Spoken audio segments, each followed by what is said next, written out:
Jamwali fulbe adunaru kala pullo do woni so pullo yima jamwali ma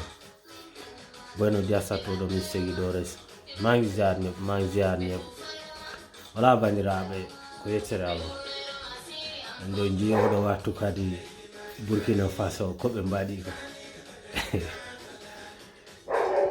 bandirabe no hawni wala bandirabe ko arde haaldude mon bay soppulo ko nani do réseaux sociaux ko fi leñol mo kala ko jimi ino wada en arrangé mi ara mi haala ko watta en arrangé kadi mi haala balde jawrude yeso mi wadi do vidéo mi on fi yimbe naatobe boyani be mbada demande asile ko gokkiraka so neddo yi on ino hebana on rendez-vous woni sitaji di ko fenande be wada hen fraude molanado to yomna yimbe be kalesaji te be gandi sita ala mi haalino dum me estabes ngoldo lawol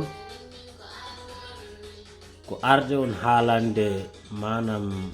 loi kesongo gouvernement bo Espagne wadi mais à partir de 2024 do woni yande o agno garo dum ko yotti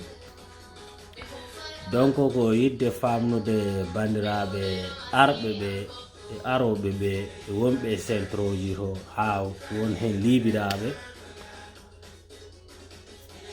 ko be jidi wadde affaire asile ji go côté asile wagol demande asile ji manam so neddo wadi demande asile so be wadi ma dénégar manam so be salima asile ma o watama ko ordre d'expulsion manam ko potado wade expulsion jalta leydi dum woni ko be pala wade donc so ko mi woni on wara mbade déposer asile ji pardon bay patronamento ji mondi so hebi duubi didi wodi o kurso araygo mo be batta be gokka on kaadi e dow duubi didi tan bandirabe dum ino famdi te yaawi e dow celludo donc heñaare ala to ko heewi non enen heñaare nde ino yakkana neddo donc do woni ko jinnomi on haalande ko mais kadi pamon Espagne do e wodi luwaji mabbe kewdi ino ngodi non mais di wadaka appliquer be wawi be kaali dum mais be watta appliquer mais ko firan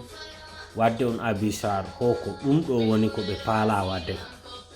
fi onon be ngala kairi na arobe o wattu onon bada demande asile ji yo gandu ho odo wattu asile sirano bay ane nyakka sans rek ane wawa no nappirede dum woni ko jinnomi on haalande ko bandirabe dum non on calminama yo jam nyallu en